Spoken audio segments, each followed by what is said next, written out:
Welcome to Don't IEP Alone, the only podcast dedicated to helping parents navigate the IEP process and hosted by a special education advocate. Your host has been attending IEP meetings for over a decade and has helped thousands of parents go from an IEP rookie to an IEP all-star. Be prepared to learn tips that will be a total game changer for you as a parent advocate and, most importantly, your child's outcomes. Partnered with the award-winning Blog a Day in Our Shoes, you'll be confident, knowledgeable, and actually looking forward to your next IEP meeting. Don't IEP alone. Get ready. Here's your host, from suburban Philadelphia, Lisa Leitner. Hi, and thanks for tuning in and listening. This is Lisa Leitner with Don't IEP Alone and A Day in Our Shoes. Thanks for tuning into this podcast. I'm excited. This episode, as I say, third time's a charm.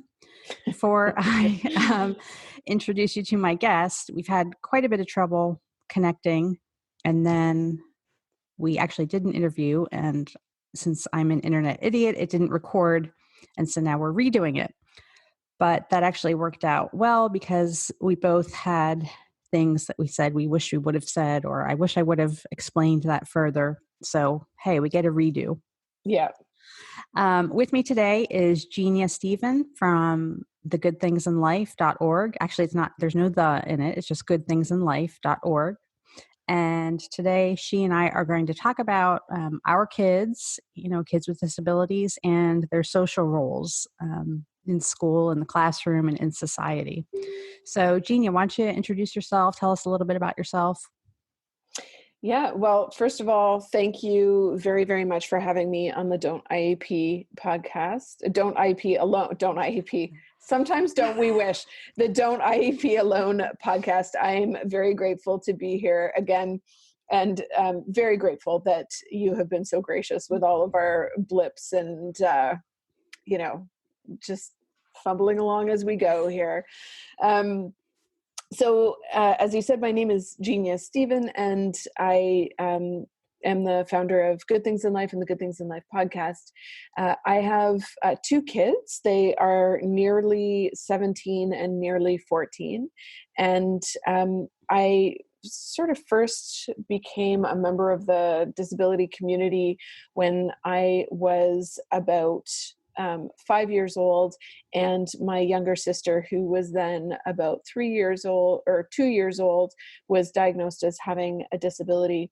And so my mom, who had never met anybody with a disability before and really didn't know anything and, was really unsure, got connected with some other parents and some really amazing people. And I feel really blessed in a lot of ways. One, because I had a really powerful advocate for a mom. And also because the people that she managed to connect with at that time were some really amazing and positive people, some really significant thought leaders and mentors in the field of disability, all who had a really positive expectation and outlook around what was possible for people with disabilities and their families. So that was kind of the world that I grew up in. And then when my second son, Will, was born, he was quite sick when he was born, and it was clear that he would have disabilities and medical complexity. And so I started at that moment when Will was born at a very different place than many parents start. I didn't start at the same place my mom had started because I had grown up in this world. And my day job, and I joke my night job and my anytime job, is that I'm a midwife. So for the past 11 years or so, I have been supporting families at the very beginning of their journey. And it's been just really, really clear to me over the years that gap between where I started my parenting journey and where many parents start their parenting journey was really, really wide. And that parents were really starting at a disadvantage. And it was also really obvious that there's a big difference between where parents start now and where they started when my mom was looking for connections. When my mom was looking for connections, she probably opened the yellow pages. And now the first thing that happens when people get a diagnosis or even a hint of a diagnosis is that they go to Google and they Google the diagnosis, and then they get two things. They get a list of complications, and they get a list of diagnosis or treatment specific Facebook groups, which can be great. But those treatment specific diagnosis and treatment specific Facebook groups also tend to, because they're based on a diagnosis or a treatment, tend to frame future conversation. So I just felt more and more called to start Good Things in Life, which is online, meeting people where they are, parents where they are early in their journey, which is online, and to offer a community and resources and opportunities to connect around a vision of a rich and positive life for their son or daughter with a disability that's full of all the good things in life. And so here we are. So first of all, I'm envious that you got to start your parenting journey kind of on the right foot. I told the story before, but since it didn't record, I'll tell it again. That when I was pregnant with Kevin, and right around 20 weeks, the OB nurse asked me if I wanted to do an amnio because it was, that window was there. And I declined and said, no, it won't make a difference. We're happy no matter what. And she said to me, it may not change your decision, but it can help you mourn the loss of your normal child and prepare for life with a special needs child. And then that combined with having Kevin, and we actually got his diagnosis. He has a genetic condition, and we got his diagnosis when he was about 8 months old. Of course, the geneticist called us. We had an appointment set up, but she called us, and she called me at work, and she called my husband at work, and of course proceeded to tell us all the things that my son would not be able to do. And all the worst case scenarios, he'll never live independently, blah, blah, blah. So that was not that long ago. We're talking, that was only 13, 14 years ago. That was 2007. So how can we get, without the gift of time and having people grow up in the right environment?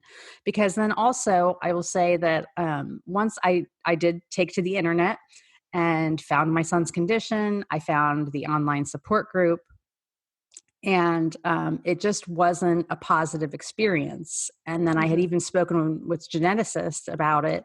And she said, well, you have to remember that the people who are in a support group are the people who need a lot of support. So their situations may not be typical of other families, living with this. But I ended up, I've spent the past 13 years actually kind of detached from the group, because I find that there's just a lot of negativity, a lot of woe is me, a lot of grieving. And that's not to say, some of our kids do have life-threatening medical conditions, and that's very scary. Yeah. But how do we get parents past that? Because that's just sets the tone. And I find it so hard to get people out of that. I think a couple of things. The idea of chronic grief was not actually, that idea was not something that was discovered based on reality, but actually constructed and then disseminated. And so I think, it's important to note that that the idea of chronic grief is optional. And it's only optional, though, if it's optional, you can opt in or opt out is kind of the important thing about that. But, the parents who may be experiencing chronic grief may never have had the opportunity to have a counter narrative that allowed them to consider another way. And so, when your geneticist was saying, well, the parents who are in the support group are the people who need a lot of support, they may not be representative, I would say, well, maybe, but I think we all need connection. And there are some things about having a child with a disability that it is really helpful to connect with other parents around. I mean, you and I both have podcasts for exactly that reason, Right. So I don't think it's true that the only people who are in groups are people who need some sort of exceptional amount of support. I think that people who are in groups where there is a negative, um, uh, like, Overtone, or your undertone yeah, of negative, overtone. or like the culture Right. is negative or perpetually grief stricken or really complainy. That's a culture that's fostered. And so I think one of the things that we can do is, I mean, this is one of the reasons why I'm doing what I'm doing, is to provide a different space with a different culture so that people have a place that they can come and they can talk about the challenges, because the challenges are real. But they can talk about that, not just the challenges, and not get caught in the culture of negativity and chronic grief and self-pity, and to really be thinking about, to be coming together around that shared vision of a positive life. And I think that changes people over time. When people, for example, when my son was young and he was really, really sick all of the time, that called from me certain aspects of my advocacy as a mom that are a little bit different now that he's not, critically ill and being medevac to our pediatric center, like it's just a different time. So, but throughout that period of time, I think that the having access to a positive community of people who share a vision of a positive life is really important. And I also think that people need access to really important concepts and ideas and thought leaders and mentors, because we're not going to, frankly, unlearn all of the garbage we've been taught our entire lives about disability and people with disabilities overnight. It's not like we get a diagnosis and then all of a sudden our brain just vomits all that toxic waste out. That's not true. We carry it around. Right. And, when Kevin was in preschool, I had to get him, we did this thing, it's called the catch team. He only had his genetic diagnosis. He didn't have diagnoses of autism and intellectual disability. And we needed those to proceed with services. So anyway, when we went to see the developmental ped and her admin about that, I knew Kevin's skill sets. I mean, I was his mom. I knew what he could do and what he couldn't do. And the two women, of course, the doctor sits next to you. She doesn't sit across the table from you. She comes and she sits next to you and she gets you a box of tissues and all that. And she was just tripping over herself. And actually the language then, they still use the words mentally retarded. It hadn't changed officially in all the systems. So that was his diagnosis, and she could barely get the words out. And I just was like, yeah, I know. I just needed someone to write it down on paper so I can get him more services. Right. Yeah. But I think, I don't know what you can do with the medical community, that they just always present this as such a sad, tragic thing. Mm-hmm. Yeah, it's interesting. There's a couple of things that come to mind. I'm doing, right now I'm working on my master's thesis. And my master's thesis is looking at existing qualitative research and seeing what kinds of messages parents are getting in the NICU that shape their mindset about the potential future of their child with a disability. So I guess that's just to say, yeah, I think this is, what we can do to think about how to help parents to see potential is hugely important. And another person that people might be interested in is Rachel Callender. I can send you links to her work, Lisa. Rachel's a upcoming guest on my podcast, and she, her entire career right now is working with health professionals around issues of disability, supporting positivity and positive mindsets with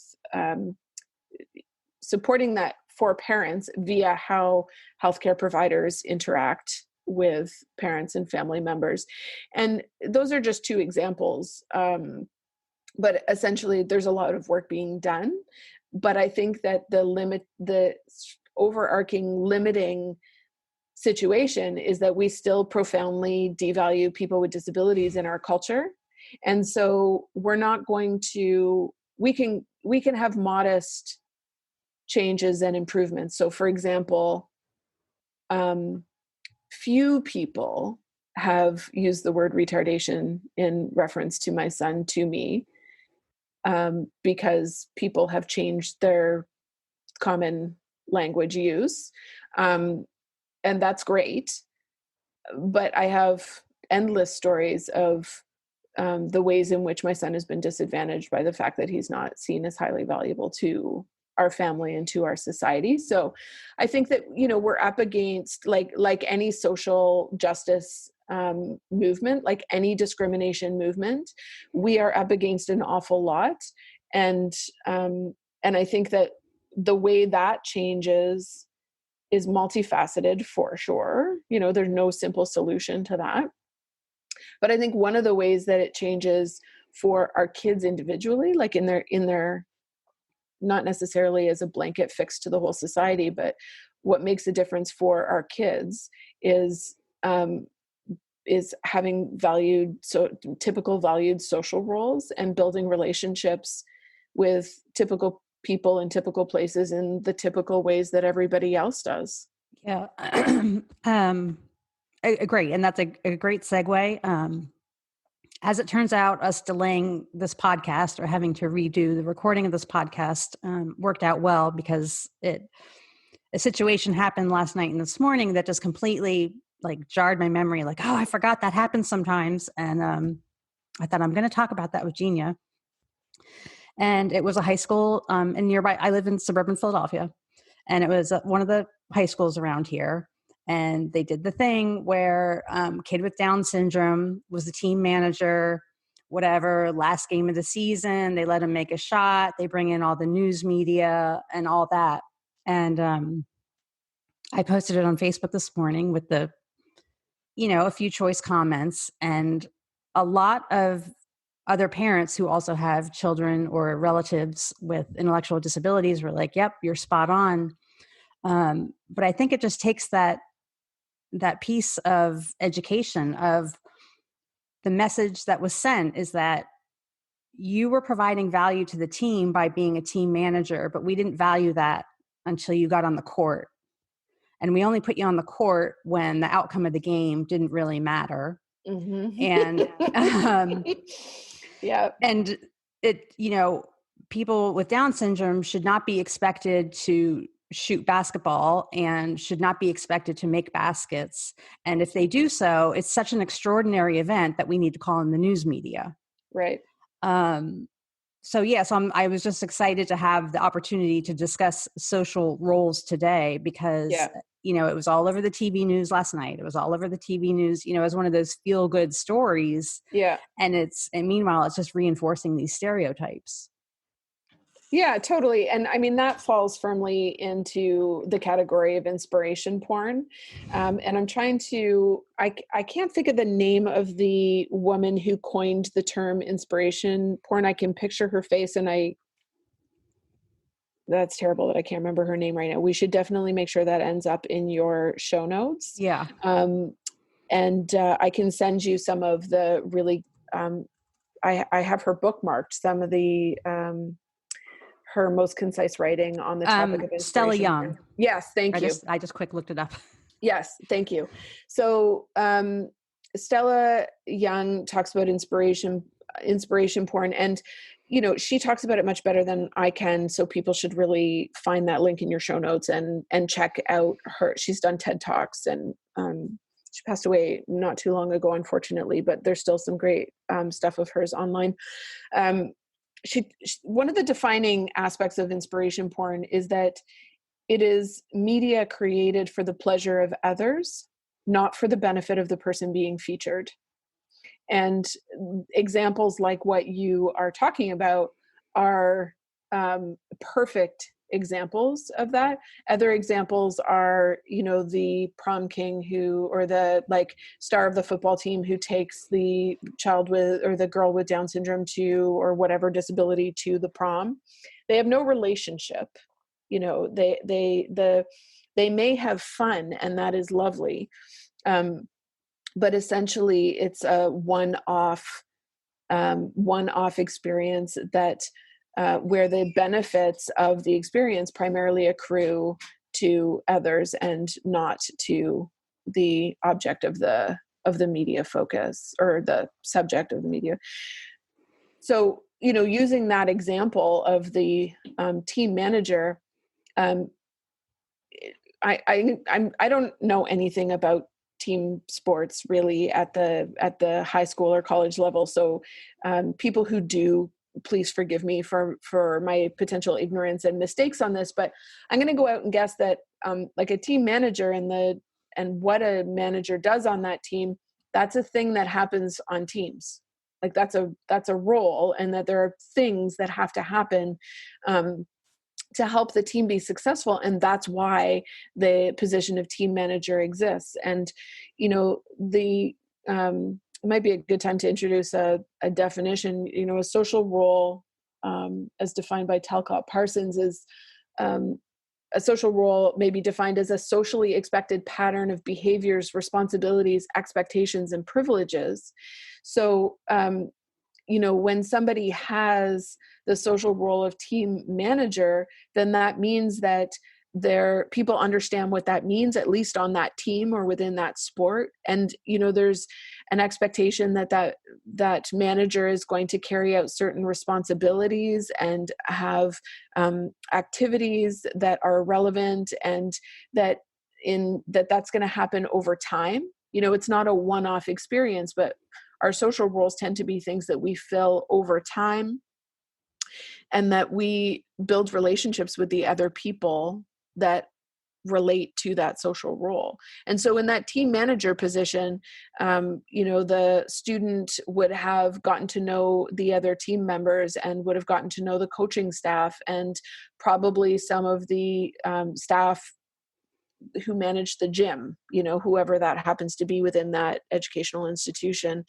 They may have had more than one opportunity to travel to other cities and play other teams and meet other people in that capacity. They would have had tremendous opportunities for enhancing their skills, and it would likely be a really reputable addition to their resume.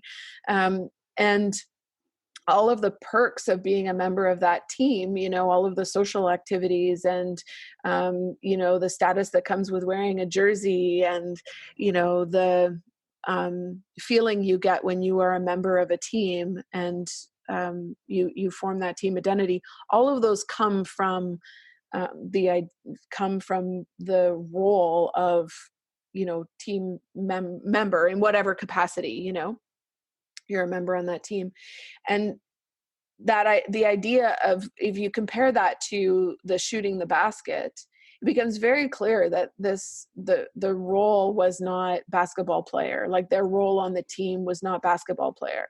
They didn't play regularly. They weren't on the regular roster. They didn't, probably attend. The person probably didn't attend all of the same trainings and have all of the same expectations around what team members would do to train for this. Probably only got to shoot that one basket, and all of the sort of excitement and joy of that was not connected in any way to any sort of longer experience. It was simply kind of a tokenism and inspiration porn moment in that student's life, which may be fun, but isn't likely to lead to the good things in life in general. Right. It's like a cameo. It's like you're showing up in real life as a cameo, not as a permanent player in the game. Right. I think then I had a college friend commented that her daughter plays high school basketball, and she said, and we have a girl with Down syndrome on the team, and she said, and she practices with the team, blah blah blah. The girls engage with her. And then she said, but she's the sixth person on the court. so again, I said, oh, and then she said, and I'm not trying to call her out. She's a lovely mom and person. We've known each other for 30 years. And I think she's a teacher, and she genuinely, I think, wants to learn and understand this kind of stuff. Cause she even said, what could we do to make this better? But she said to me, I don't think anyone on the team thinks it's patronizing. And I said, well, I think that's part of the problem. The simple fact that she's the sixth person on the floor rather than the fifth, because there's only five. Are there allowed. only 5 people? Oh, okay. Yeah. You're only allowed to have 5 on the floor. So basically it's like, oh, well, we'll let you out there. Right. And then oh, that's terrible. Okay. Now that I get the significance of the 6th person on the floor. Right. Yeah. Right. So it's kind of like, I don't know. It's almost like a kid whose mom forces him to drag his little brother along, like he wants to go out and play with his friends, and his mom says, yeah, you can go, but you have to take your little brother with you, kind of thing. Yeah. And then I think it also goes back to, after the game, if all the girls go out, does she get invited? Yeah. Does she get invited to sleepovers with them? Yeah. And things like that. So I think it's hard, because I know then another friend said, well, I'm a high school coach. And she said, and parents suck because all they want to do is win. Mm-hmm. She said, and I really struggle with the balance of parents who just want to win all the time and trying to teach these girls the bigger life lessons. Mm-hmm. Yeah. I think that's really valid. And, so I have a couple of thoughts. If the student with Down syndrome who is a player on the team, but she's the 6th player on the team, and this is all like situation specific, right? So nothing that we're saying is meant to be like a cookie cutter approach to any situation. But if that student was the 5th player, but required potentially somebody else on the court in order to assist her, that may just be an adaptation or an accommodation in the game, but she's authentically filling the role, which gets into the complexity sometimes of thinking this way, right? Is that I'm all for people authentically filling a role on a team, but we have to, as you're saying, Lisa, we have to look at, is this sort of tokenism, or is this support and accommodation? And some of the ways that we can tell are by looking at other aspects of what you would expect it to look like if somebody were on that team. And that's a really helpful way of looking at it. And I was, in preparation for today, I made a bunch of notes about that. How do we tell? Like, what are some of the checklist kinds of ways that we could tell? And what was it? I had another thought, and I've just lost track of my thinking here. But the other parents. So when my son uses a wheelchair. Exclusively uses a wheelchair, and a few years ago, 4 years ago now, he decided that he would be interested in playing soccer. And so we approached the local soccer league, and there are lots of really wonderful and fun stories I could tell about that process. But what that looked like is that he played soccer, and he had somebody push his wheelchair for him because he doesn't self-propel.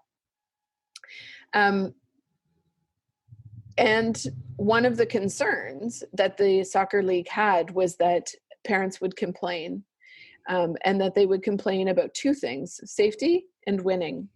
And so what the soccer league did was they pulled in a bunch of coaches that they thought would be sympathetic and allies.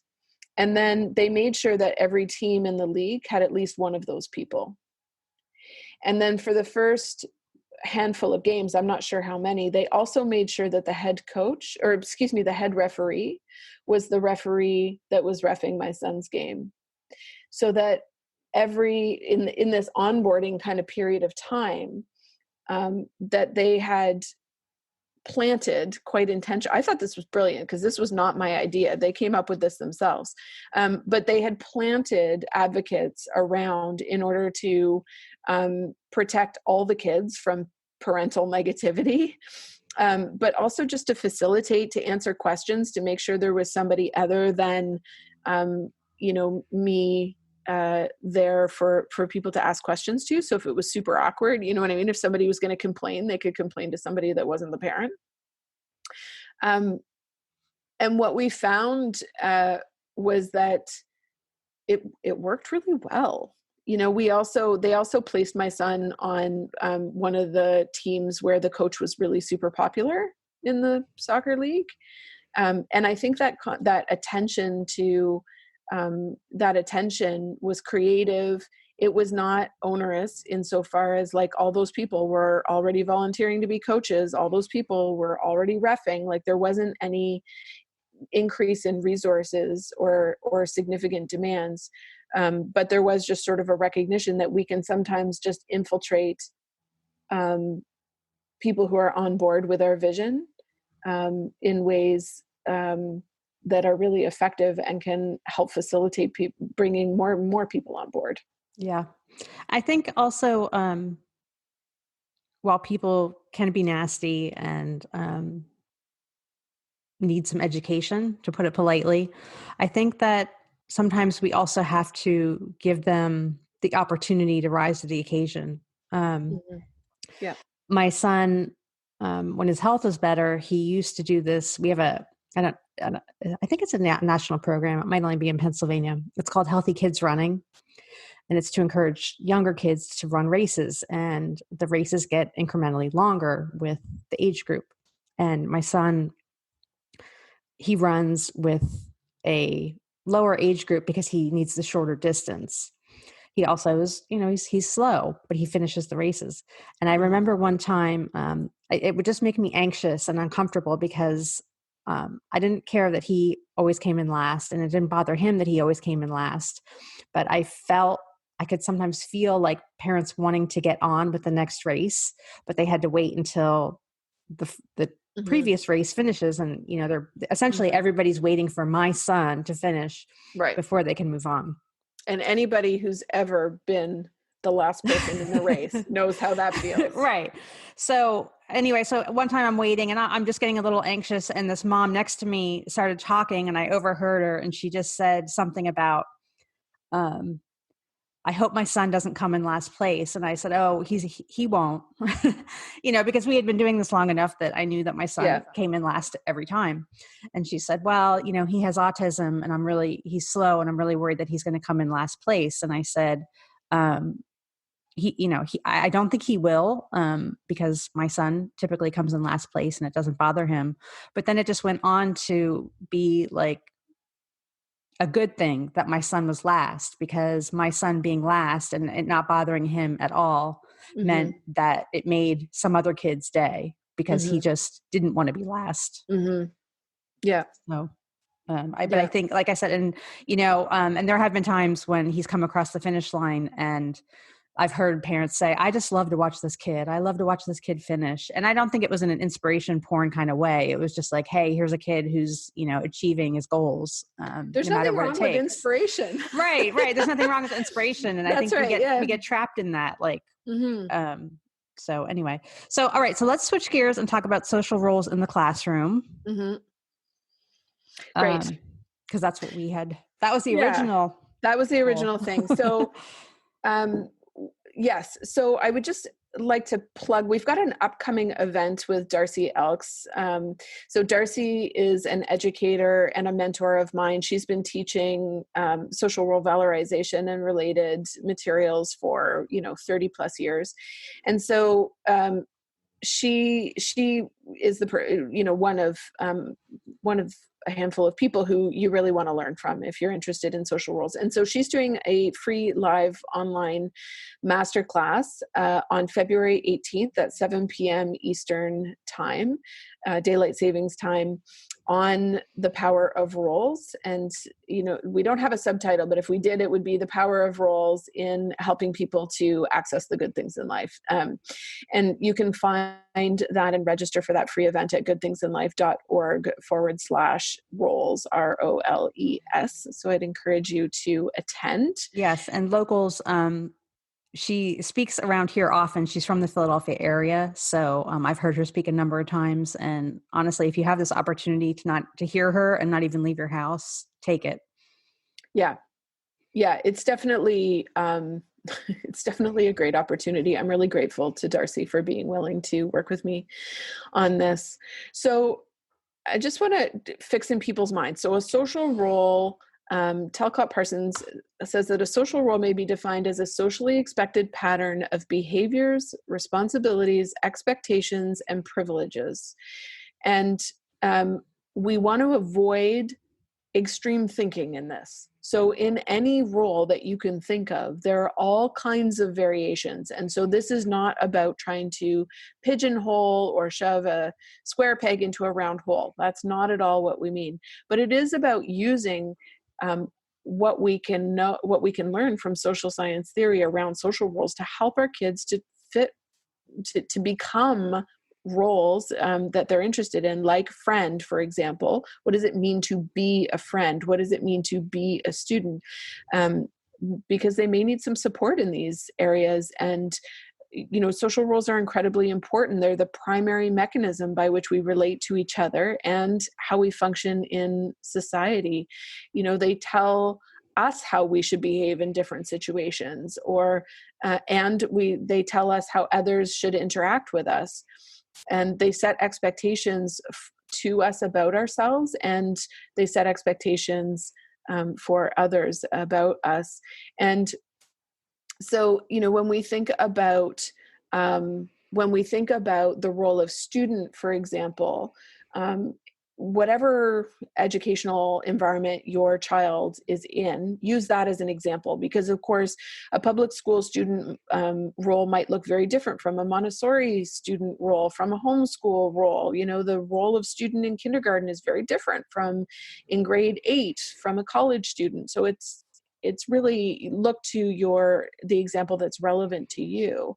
And because I can't do this justice, and I'm hoping people will attend Darcy's presentation and get a good sense of this, I just want us to imagine sort of visually right now, using a grade 6 public school example, and thinking about, you know, what does a grade 6 student kind of look like, you know? And when a grade 6 student in public school probably has a backpack, maybe that's branded with some sort of preferred style, like something that they're into. You know, they are likely wearing sneakers. They're just beginning to care about hairstyles.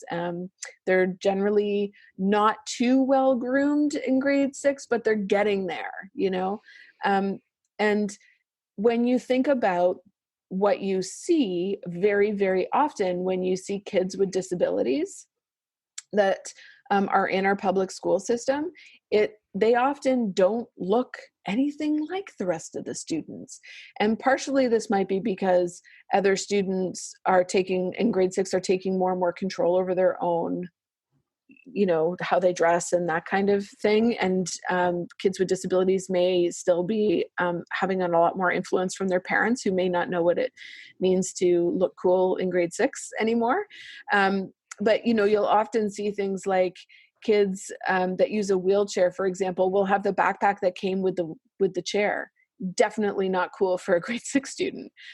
They might be wearing Velcro sneakers, and Velcro sneakers that again look like a much younger child.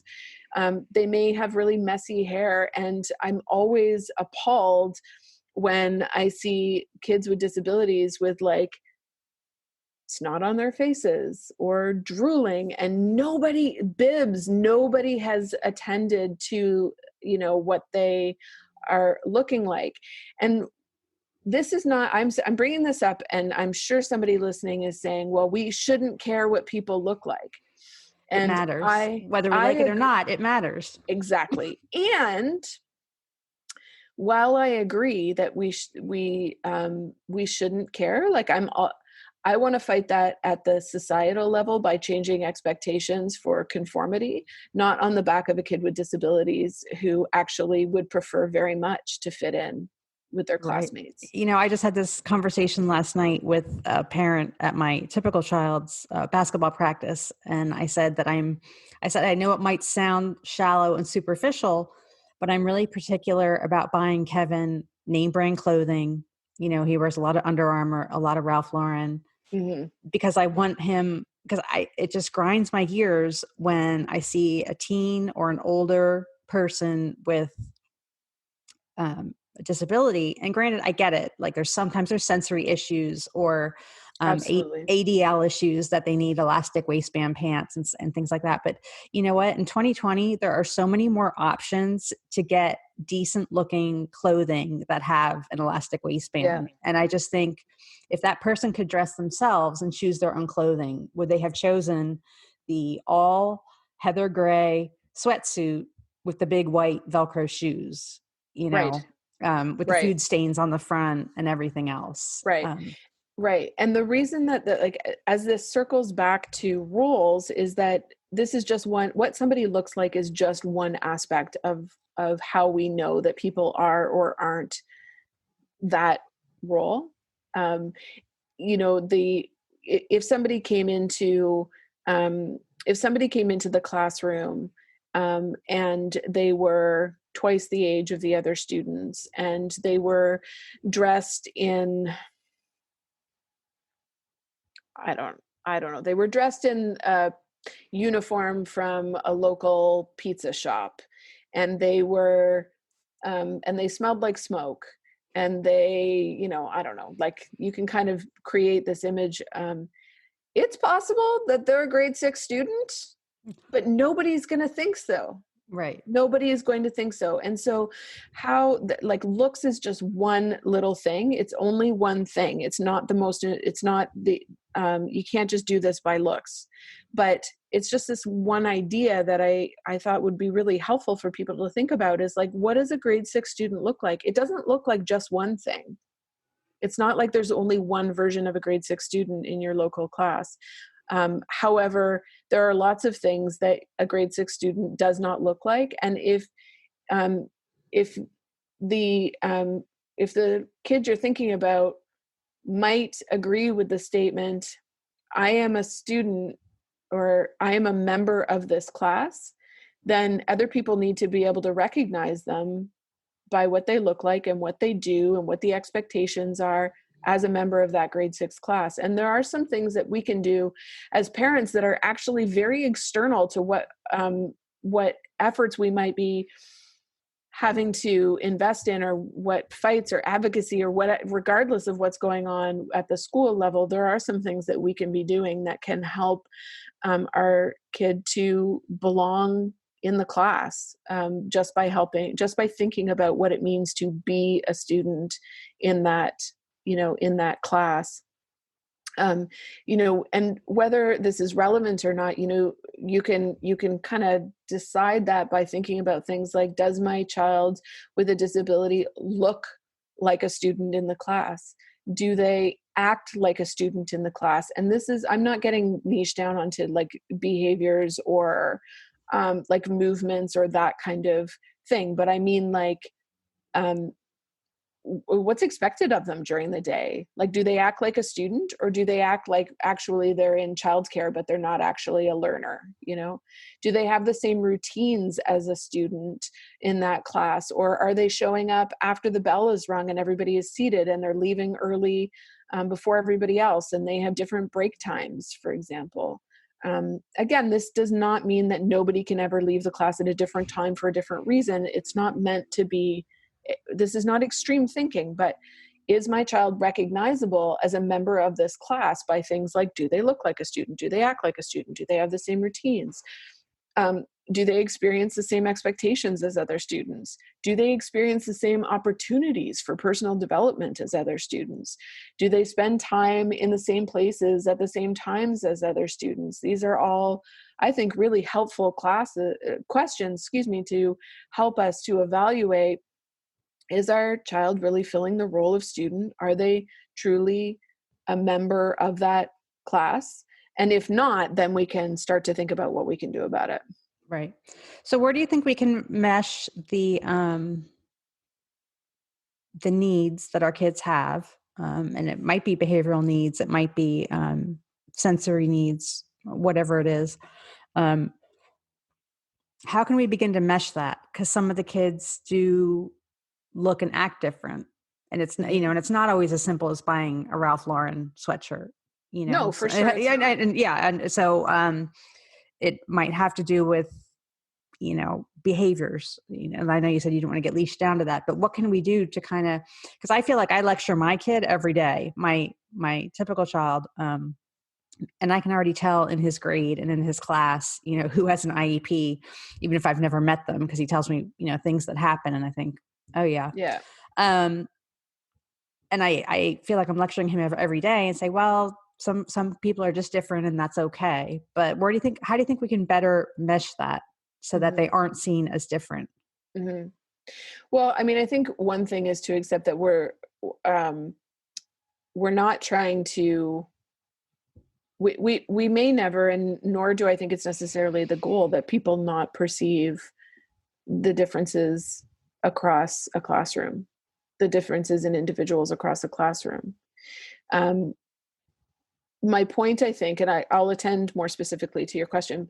My point really is that if they truly fill the role of student and are a member of that class, then they will be accepted for the differences will be accepted far more readily than if they're just some kid who's kind of sort of there sometimes, or, if they're not truly a member of the class, if they're not truly filling the role of student, then the potential for interpersonal identification and building of relationships and connection are going to be a lot less.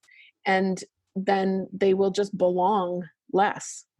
So there is that, the point in some ways is to attend to what you can attend to, because it makes everything else easier. But specifically, I think there are a couple of things that we can help with. A lot of kids sort of just intuitively pick up on role expectations, and a lot of kids don't.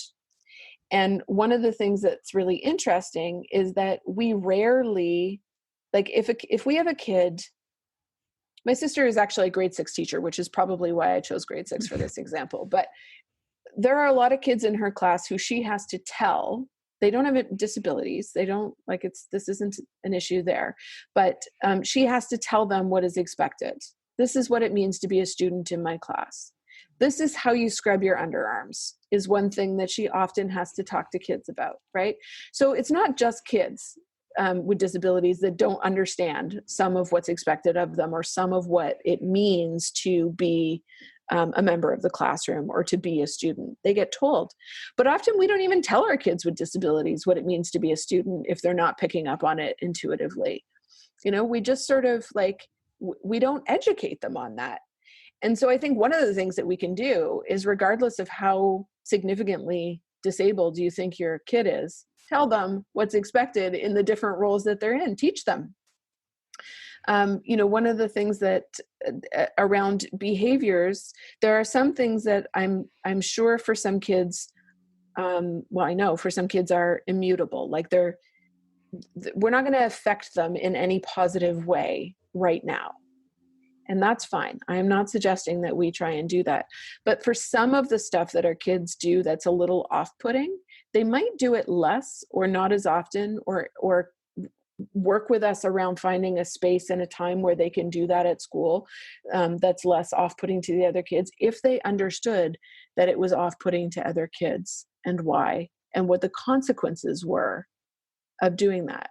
So, when you make that face, I'm making something up here, but when you make that face, you look a little bit silly, and you kind of look a little bit like a baby when you do that.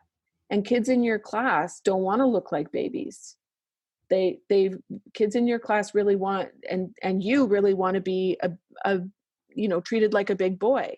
So at the very least, letting people know that there are consequences and what they are can be really helpful if they don't get that. And again, some things are not going to be optional for kids, right? Like some behaviors are not going to be optional. Some other issues they're not going to be able to affect that. I mean, they're little kids. I need to cut them some slack. But I think some of the stuff, I think it's shocking how often kids with disabilities just aren't well informed. That's a very good point. In ways that kids that don't have disabilities, they get told, if you do that, people will make fun of you.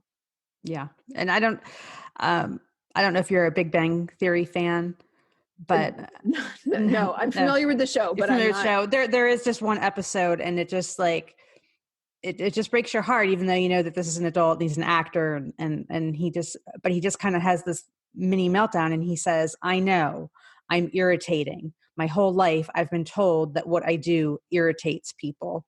And I think, because I think it hits home with so many parents who live that every day, they're watching their kids do this, and their kids may not have that self-awareness that they're bothering other kids. Yeah. And they may need help with that. Like parents need to use some judgment here around, like, none of this is meant to be throwing any baby out with any bathwater, right? Like we're not trying to set kids up to think that everything about them is wrong and bad. All I'm talking about is the fact that kids with disabilities often are poorly informed in ways that kids without disabilities are not. And that's unfortunate. Like they can't be expected to understand the impact of some of their actions if nobody ever tells them. That doesn't mean that we make them self-loathe because we are telling them that their behaviors are irritating to everybody around them. That's not at all what I mean. And I hope that the listeners can apply the, good, loving judgment on that. The other thing that I think that we can do that is absolutely within the control of parents is to, again, not leave kids without the support to think about,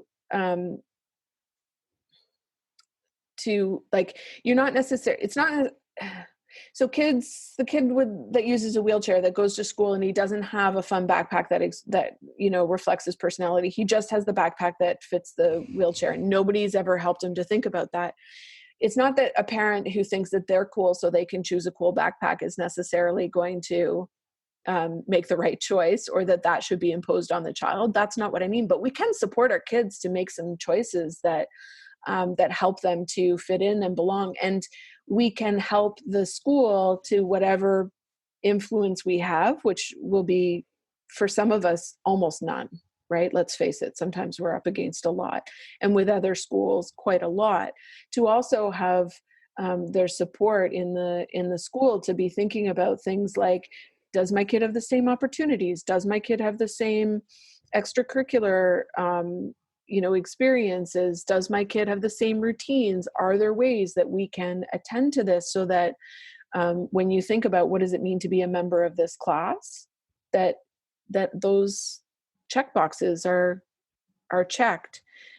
This isn't about denying accommodation. It's about not ignoring the aspects of what it means to be a member of that class, not ignoring the impact of attending to what it means to be a member of that class. And you may have to make adaptations and modifications for sure, but some of this stuff is actually really not that complicated. Right. It's really not. And I just wanted to swing back around and touch on that self-loathing piece, because I have several blog posts on it, and I think a couple of podcasts on, anyone who knows me knows that I am all about accepting our kids for who they are.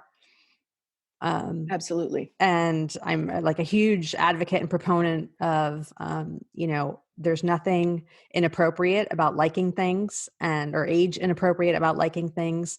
But I do think that we owe it to our kids to explain to them, hey, not a lot of teenagers like Thomas the Tank Train. Mm-hmm.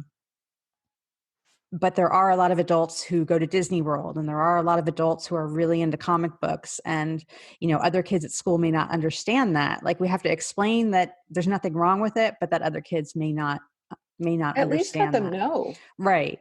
Yeah. Right. That's all I mean. The other thing that really, like when we're talking about the image issue, when we're talking about age appropriate interests, I 100% agree with you that we are like, it is bad news all over the place to be shaming people for what they're interested in or things that they can't or choose not to change about themselves. Well, and especially since there's a hypocrisy to it in that, like, Disney World has a whole empire built on having your wedding at Disney.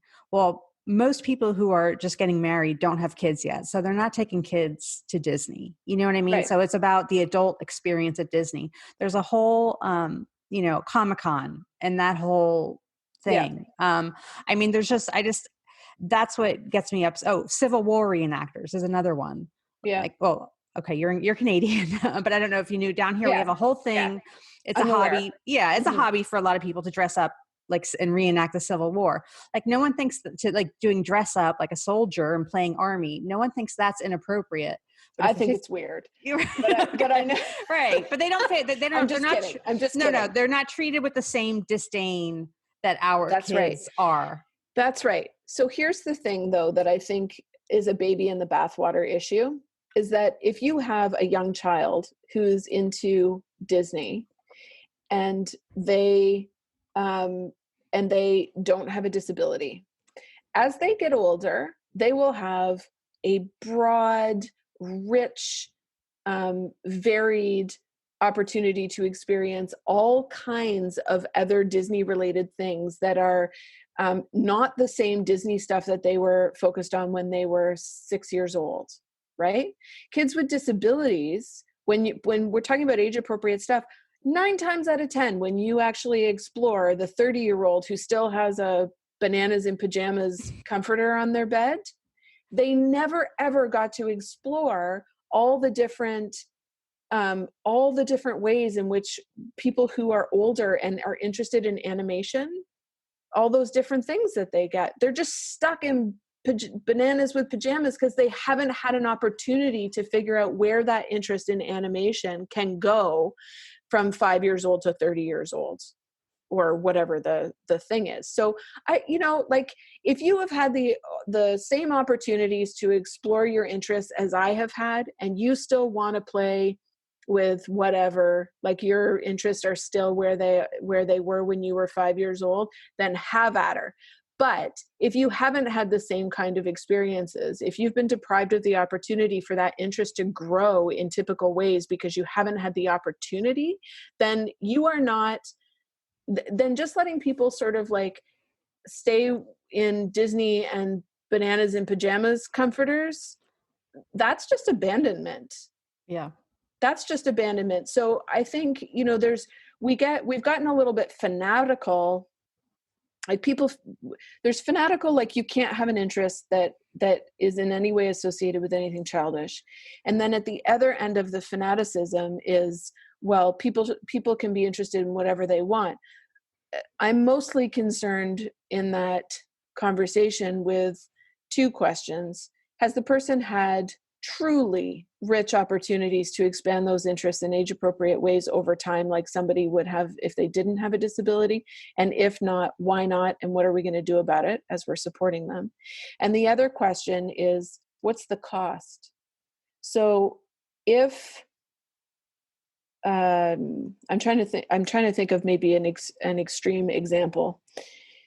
If I decide that I want a bananas in pajamas themed bedroom in my 40s, there is zero consequence to that.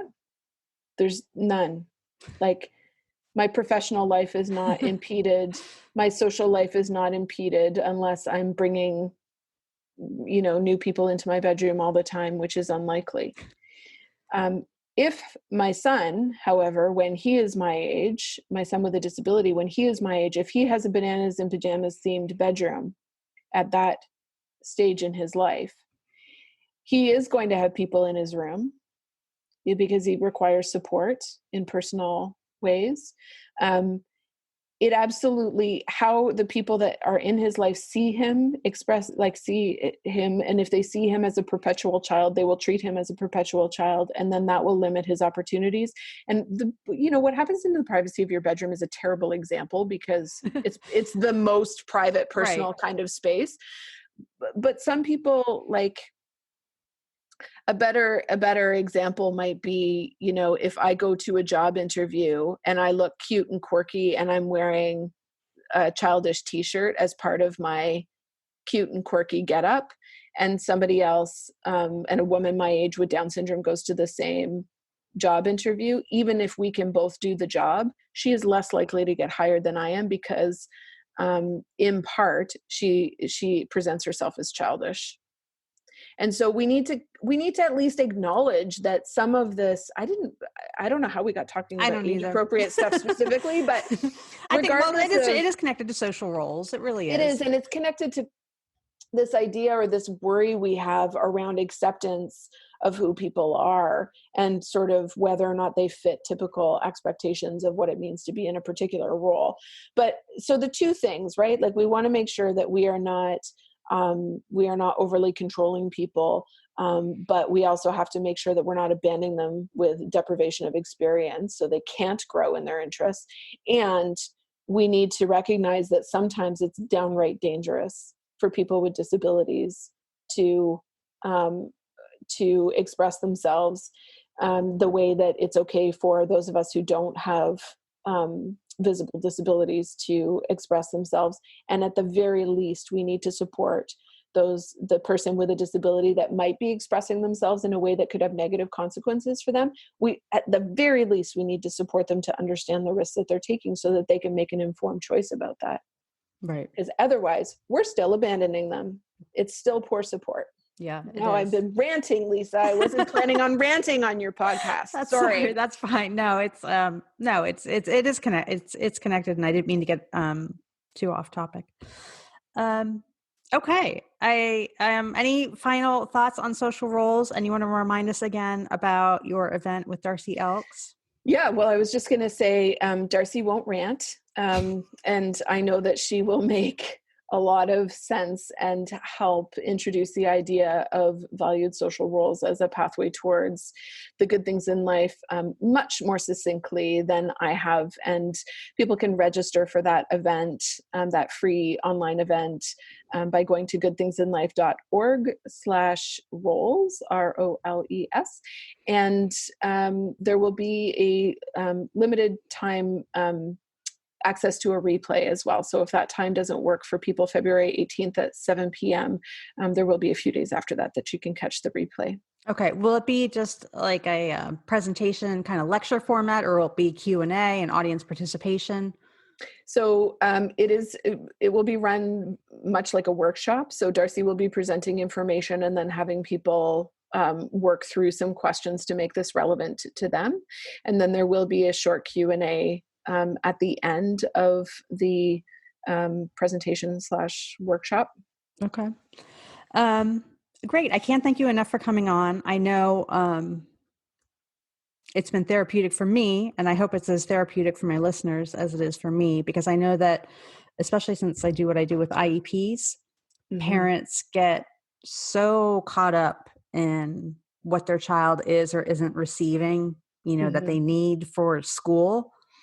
That they just get so caught up and focused on that they kind of neglect this other bigger picture kind of stuff. That is, almost, I would say, I don't want to say more important, but I think a social role is almost more important than what you learn in school academically, and how I would agree, how society views you, how society treats you.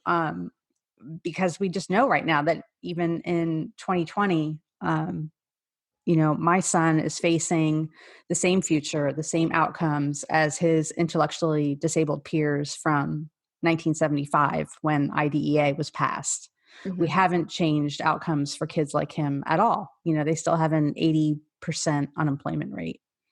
So I think that, we need to look at this bigger picture kind of stuff, and where, not just getting our kids the academic and supports that they need and therapeutic supports that they need in school, but what is the bigger picture? What's their role and how are others viewing them? Because that's what's going to matter. It is what's going to matter. And I think that it's not that I don't think that competency development is and learning is hugely important. I do.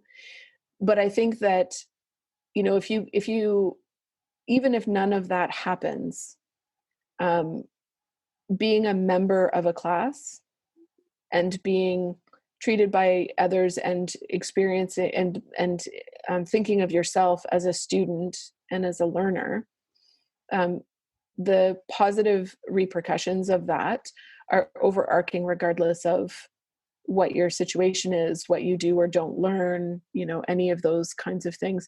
And the idea of valued social rules persists outside of school as well. And so it's a really helpful idea to be familiar with because, sometimes school's a bust. And you have to think about what's happening on evenings and weekends as a way of building, supporting your child to have a positive life full of good things in life. Right. And you can't rely on the school for everything. I mean, yes, they have a certain degree of accountability and responsibility, but parents you're going to have to be the ones that step in and say, I'm taking control of this and I'm going to make it happen. Right. Because no one else will. Right. Just look around. Yeah, exactly. Just look around. No one else will. Yeah. So, all right. Well, thank you again, Genia. Again, if you want to find her, she is at goodthingsinlife.org. And I will have links to her website and to the event that she talked about and all that good stuff on this podcast. And if you go to adayinourshoes.com/podcast, it will be on there as well. Great. Lisa, this has been a lot of fun. And I feel like I've gotten to know you quite a bit over our various attempts at this. We need one of those movie clappers, take 3, but this has been really great. And I'm, again, very, very grateful. Thanks so much. Thank you. Thanks for listening to the Don't IEP Alone podcast. No parent should have to IEP alone. And with A Day in Our Shoes, you don't have to. For more IEP assistance and letter templates, visit adayinourshoes.com. For ongoing assistance and support, follow our Facebook page and group.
Me, I could fly up to the sky.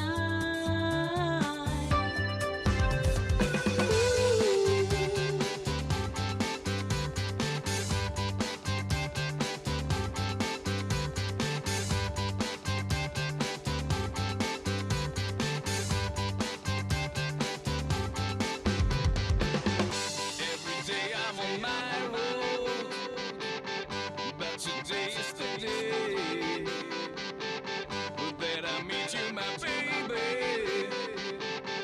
Hope you're going to stay. It's gonna be okay, gonna make my day. Go my way, it's gonna be okay, gonna make my day. It's gonna be okay, gonna make my day. Go my way, it's gonna be okay, gonna make my day. Go my way. my way. Go my way. It's go my way. It's go my way.